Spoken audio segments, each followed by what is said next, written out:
Hello, this is Zach Rohde, and I am here to lead you into the relationship of your dreams using instinctual polarity and masculine and feminine communication. What I'm going to be talking to you about today is why powerful, gotta talk semantics here, but powerful women attract emasculated weak men, and why radiant feminine, vulnerable women attract masculine, dominant men who want to take care of them. So I made a post basically stating that, a meme post today. One of the comments was interesting and also not very unexpected, that a woman can be both. She can be both powerful and vulnerable. And I mean, you can make anything sound good if you make definitions the way that you want them to be. But if we're looking, let's talk definitions for a moment. So, being powerful, what does that mean? You're strong, you're in charge, you're influential, you are capable of of influencing people with control, like loving control, leading. Um, and if you have another definition, I don't care. Okay, we're talking about my definition here. Vulnerable, so you're open, you're in your heart, you're receptive, you are exposed energetically, you're not trying to control anything. Now, can a woman be both of those things at the same time? I'm going to say not really. Now, a woman could be, you know, say powerful, and she's capable of being vulnerable at times, okay? Like the act of being vulnerable. Or she could be a really vulnerable feminine woman and say perform the act of something that's powerful, like stand up to something that she believes in, right? I'm not talking about an action though. I'm talking about a way of being, like who you are to your core. And you can't be both at the same time. So, power, like a powerful person and a vulnerable person, are going to elicit very different responses from somebody. Okay. So a person, just a person in general that is powerful, it is going to create a response of other people wanting to respect them, to follow their lead, to look up to them energetically. Okay, so a boss, like a boss that is clearly in charge, can feel his power, and he's going to elicit those kind of responses from, well, certainly whoever he's hired, right? Vulnerability, as I am defining it, elicits a completely different response. And the best way that I can illustrate what I'm talking about is my 2-year-old daughter. Now, I'm not saying a woman is a 2-year-old in that sense, but what I am talking about is there is a level of like vulnerability, openness, that childlike innocence that unfortunately many women lose as they get older and they get wounded, and bad parenting, and you know bad experiences with boyfriends where they close their heart and they become more guarded, they become less vulnerable.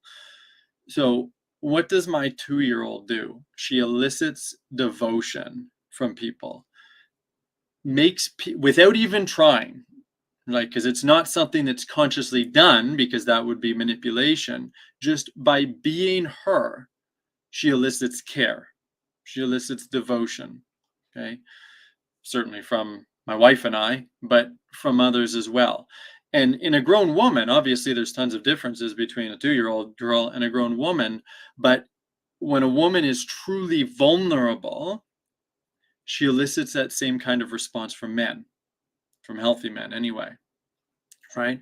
A powerful woman who, like I said a moment ago, with power, people want to look up to you and respect you and follow your lead and everything. Masculine men aren't interested in doing that with a woman, right? Like that's a turnoff. If a man feels power in that sense from a woman, he will be turned off. He will not want to follow her, and he will also not want to be with her.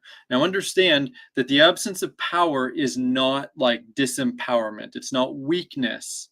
It is not, just being a doormat and having no sense of self-worth. Okay, you're looking at things on a totally incorrect spectrum compared to what I'm talking about.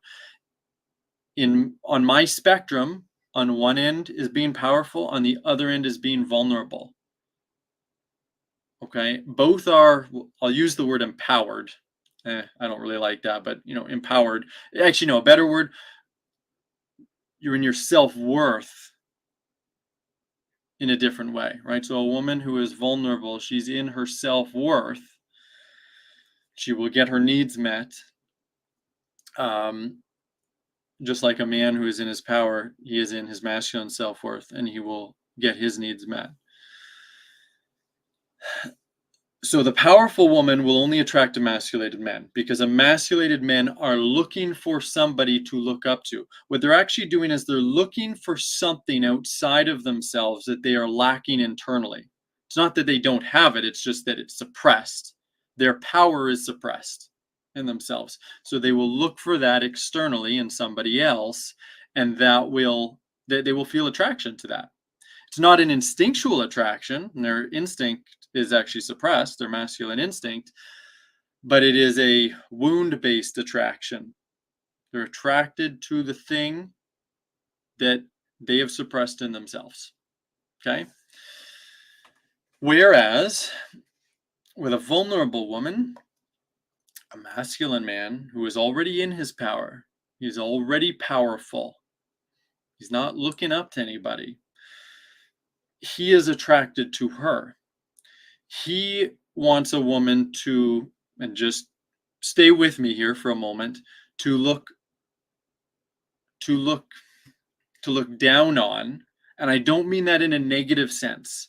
I don't mean that in like, you are less than me. Okay, it's like me looking down at my daughter, where it's like, I'm looking down at her with care. She is under my umbrella of care for her. My power that I have is used for her protection, to provide for her, to cherish her, to give her everything that she needs. So I'm looking down at her in that sense. Okay. Women have today, because they've been indoctrinated, believe that,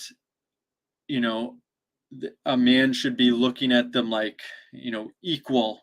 It's like face to face, like we're both powerful, we're both a power couple. No, a man doesn't want that. You are measuring yourself in masculine terms when you do that. You are measuring yourself with power, because you don't truly value what femininity really is, which is vulnerability. Okay, that is the essence of that is the essence of femininity. If you were measuring yourself and your worth by vulnerability, there would be, like, you wouldn't need a man to look like, oh, we're both a power couple, like we're both equal in that sense. Okay, that doesn't mean you're less than him, because you're not. It's just that the measuring stick is completely different. It's a totally different measuring stick. Okay, it's like measuring the volume of a liquid and the length of a road. It's like, those aren't comparable things. You cannot compare them. Vulnerability and power, they're two totally different things, two totally different ways of measuring them. So stop measuring yourself like a man.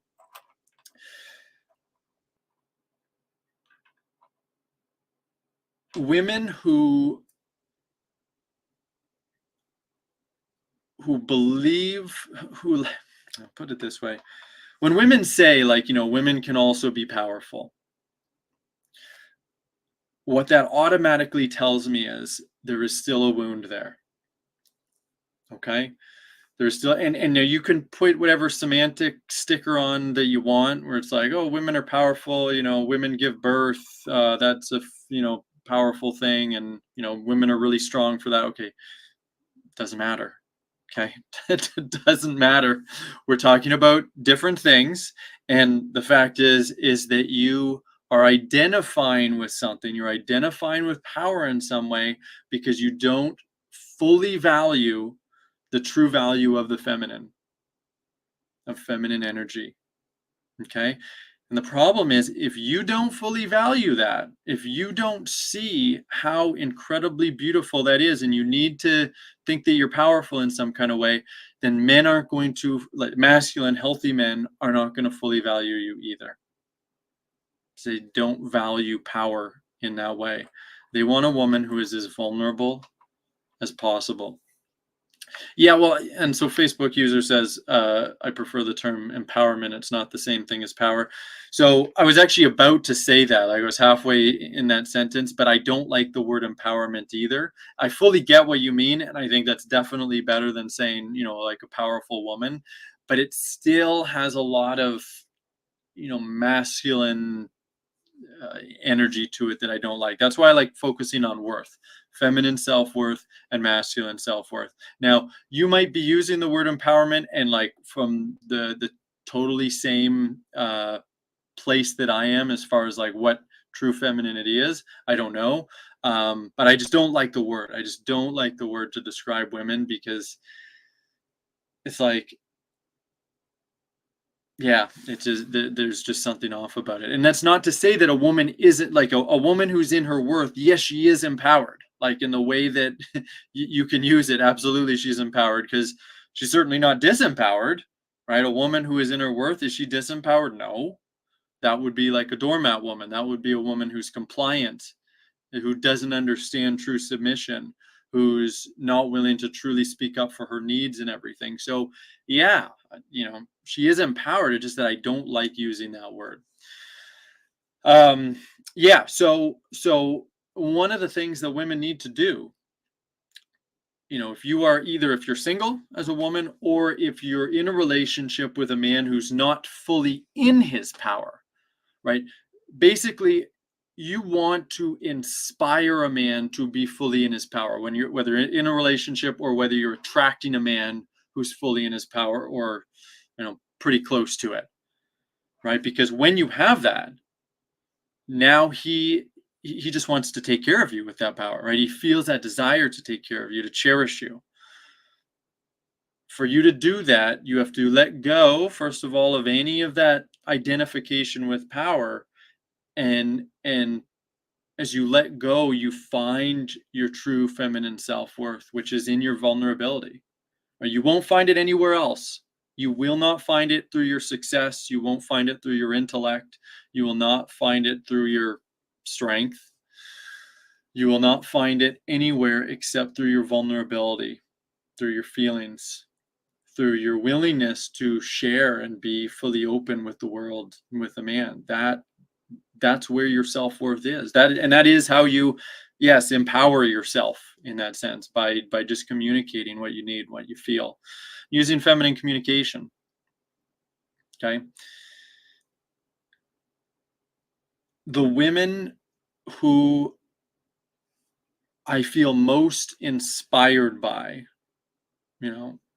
whether it's my wife, whether it's my daughter, whether it's my like academy clients, whether it's other women in my life, the last thing I would ever, the last word I would ever use to describe them would be powerful.